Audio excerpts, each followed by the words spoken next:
Bueno, muy buenas tardes, ¿cómo están? Mi nombre es Julio César Balbuena, soy el docente de la optativa 6 para el grupo de Derecho Público en la temática de Derecho y Globalización. Pues en vista de la suspensión de las clases presenciales, hoy vamos a manejar una clase pregrabada con el objetivo de seguir avanzando en nuestro estudio del derecho y la globalización. Bajo el curso que hemos llevado nos hemos dado cuenta de cómo los tratados de derechos internacionales de derechos humanos, todos estos instrumentos que protegen y salvaguardan estas garantías fundamentales, pues hacen parte de nuestra legislación vía bloque de constitucionalidad, artículo 93, otros 4 artículos de la Constitución. Hemos visto el desarrollo de estos instrumentos normativos, la importancia que tienen en el orden interno. Ahora nos corresponde comenzar a adentrarnos en la figura de las más allá de los instrumentos internacionales, de las autoridades internacionales que tienen que ver con derecho. Es decir, de esas figuras o autoridades a nivel mundial, a nivel global, que tienen la autoridad no solo para impartir normas que van a ser vinculantes para los estados, sino también pues para ejecutar políticas y en determinados casos sancionar a los estados individualmente. Bajo esta óptica resulta prácticamente necesario recurrir a la lectura del filósofo Emmanuel Kant, La paz perpetua. Este es un ensayo muy breve que el filósofo Emmanuel Kant publica en 1795, en el cual se propone de antemano intentar solucionar o hallar un método para que se puedan todos los estados del mundo vivir en paz, desde un punto de vista estrictamente filosófico. Valga recordar que Emmanuel Kant era un filósofo alemán, uno de los filósofos más importantes de la modernidad. Escribe el ensayo también prácticamente a pocos años de su muerte, si mal no estoy, es en 1805. Y lo que intenta Kant, a pesar de que no era un filósofo con bastante notoriedad transnacional, nunca salió de su pueblo natal Königsberg en Alemania, es diseñar un inventario de pasos necesarios para que los estados puedan vivir en paz. Este tratado, esta idea de Kant tiene mucha importancia porque va a ser retomado siglos después y va a ser un proyecto que finalmente viene a madurarse no solo con la Sociedad de Naciones de 1918, con la Organización de Naciones Unidas en el 48, sino que es la filosofía implícita de que los organismos internacionales deben tener unas reglas claras para poder fijar la paz entre los estados. Es decir, Kant parte de una idea preliminar que para nosotros es fundamental. El estado de naturaleza del hombre es un estado de hostilidad, es un estado de todos contra todos, es una idea un poco más de Hobbes, ¿no? más Hobbes que no Rousseau, en el sentido de que el hombre es un lobo para el hombre. Pues bien, a nivel ya macro, a un nivel mucho más macro, los estados también son salvajes entre sí, están en un conflicto que se podría llamar perpetuo, se reinciden, hay guerras, hay conflictos, un estado más grande, un estado otro, por muchos motivos, ¿no? En los cuales podemos citar motivos financieros, motivos religiosos, motivos de índole político, geopolítico, etc. En la época de Kant, claro que habían conflictos, ¿no? Siempre a lo largo de la historia de la humanidad, pues han habido conflictos. El tema es que el ensayo también se presenta una vez ha madurado mucho más el concepto de Estado-Nación y los estados comienzan a hacer las guerras. Las guerras pues son básicamente lo opuesto a la paz, y Kant se propone entonces partir de esa base epistemológica que es el estado natural entre las naciones o los pueblos es un estado de guerra. Hay que aceptarlo. Esto nos lleva a la primera consideración importante, y es que la paz mundial o la paz en un mundo globalizado no va a ser un fenómeno natural. No se va a presentar porque sí, y debe ser un proceso, como no es natural, debe ser un proceso jurídico, un proceso de imposición. Bien puede ser por medio de un acuerdo de voluntades, por la creación de instituciones, por la creación de organismos, por las declaraciones mancomunadas de derechos, pero tiene que haber este tipo de instituciones que puedan asegurar la paz a nivel global.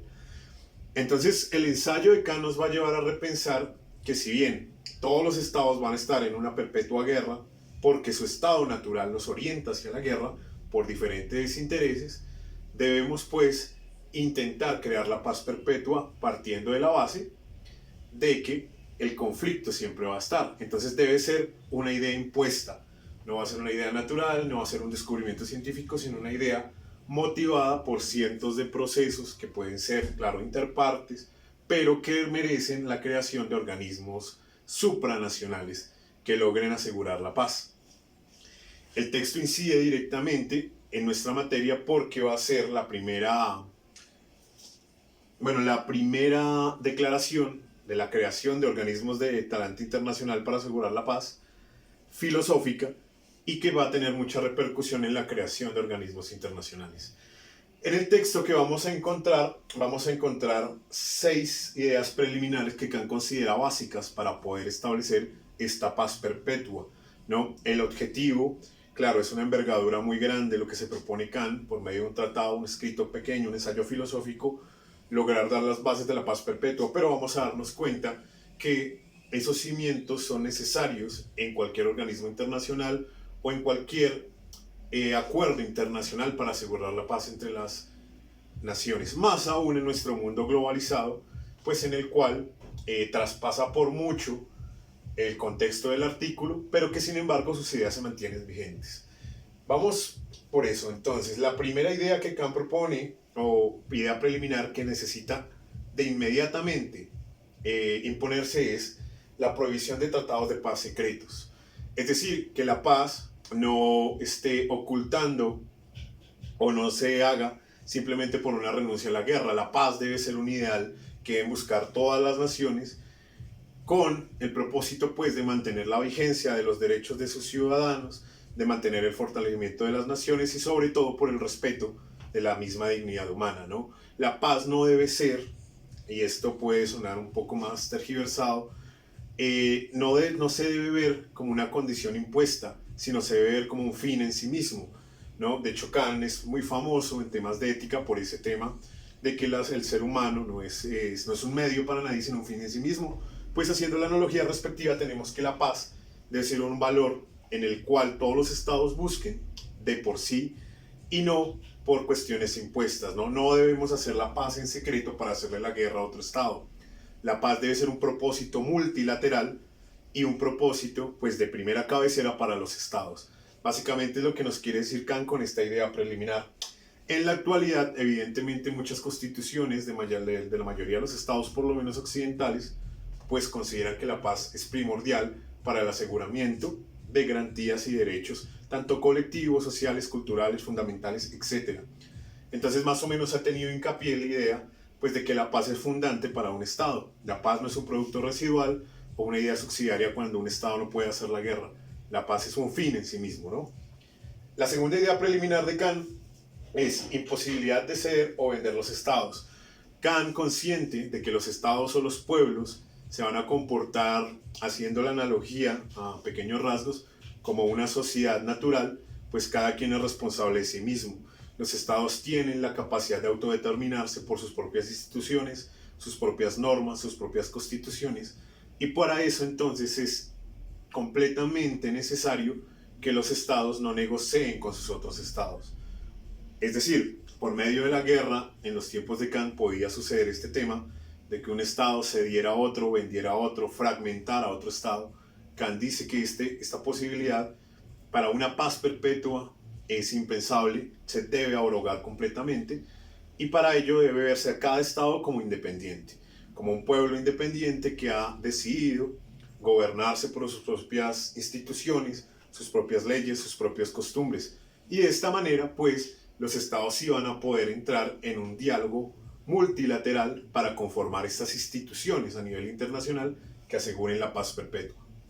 Como tercer punto tenemos la eliminación de ejércitos permanentes. Kant considera que los ejércitos ontológicamente, pues, están dispuestos para la guerra y no está de nada desfasado esta aseveración. Sin embargo, considera, pues, que si lo que se va a buscar es la paz perpetua como fin último, no como un fin residual o como un fin subsidiario, pues se deben eliminar los ejércitos permanentes. No significa que se acabe del todo con el pie militar, sino que no debe haber una concentración permanente de fuerzas militares, porque no estaríamos actuando de acuerdo a la filosofía que hemos visto, que es lo que se busca la paz perpetua, pues la guerra debe ser excepcional, muy ocasional y reglada, como lo vamos a ver más adelante. Este punto que nos da Kant actualmente, pues sí existen estados en nuestro mundo globalizado que no tienen ejército y ha dado muchos frutos. Claro, esto depende mucho de la situación cultural, la situación política de los estados, pero es una de las ideas que Kant considera necesarias, ¿no? Esto podría rayar un poco con el tema de muchos organismos internacionales como la Organización de Naciones Unidas, pues que también tienen dentro de sus actividades, pues, lo que podríamos llamar tropas o personal militar, ¿no? Pero Kant dice que se deben eliminar los ejércitos permanentes.